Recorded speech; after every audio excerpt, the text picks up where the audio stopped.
ይፎክር ነበር። ምን እያለ እኔን በመሰለ ቦታ ማንን ይተካል እንደጎደለበት ይኖራል ብሎ እያሰበ እግዚአብሔር አምላክ ለመላእክት ገለጸላቸው። ዘካርያስን ባበሰረው አይነት እንዲያበስራት አልተነገረው። አስጠንቅቆ ነው እግዚአብሔር የላከው። እናቴን በመፍራት በመራድ በመስገድ አብስራት። ከዛ በኋላ እሷ ውስጥ ደግሞ ድንግል ማርያምን አሳያቸው። እቺማ እንደኛ ንጽሕት ናት፣ ቅድስት ናት፣ ልዕልት ናት፣ ንጽሕት ናት፣ እሷን ፈጠረልናል። ክርስቶስ ግን ቅድመ ዓለም የነበረ ማዕከለ ዓለም ያለ ዓለምን አሳልፎ የሚኖር ነውና ልደት ስናከብር እንደኛ አይደለም። የሱ የባህሪ ልደት ነው።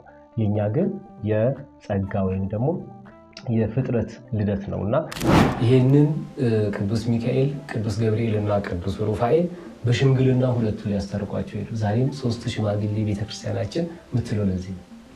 ሰው ሲጣላም ይሁን ለተለያየ ጉዳይ ሲኬድ 3 ሆኖ ይኬዳል፣ ነገር በ3 ይጸናልና።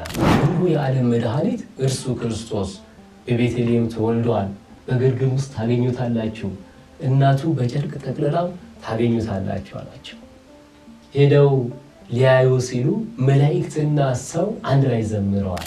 ያን ያዘጋጁልንን የሰሩልንን ስርዓትና ትውፊት ይዘን ልንሄድ ይገባል እንጂ ባዕድ የሆነውን ነገር ልናመጣ አይገባልም። ስጦታ እንሰጣጣለን ብያለሁኝና ይህን ስጦታ ስንሰጣጥ ለመኳረፍ መሆን የለበትም። እከሌ ስጦታ ሰጥቶኛል እከሌ አልሰጠኝም ብለን አንልም።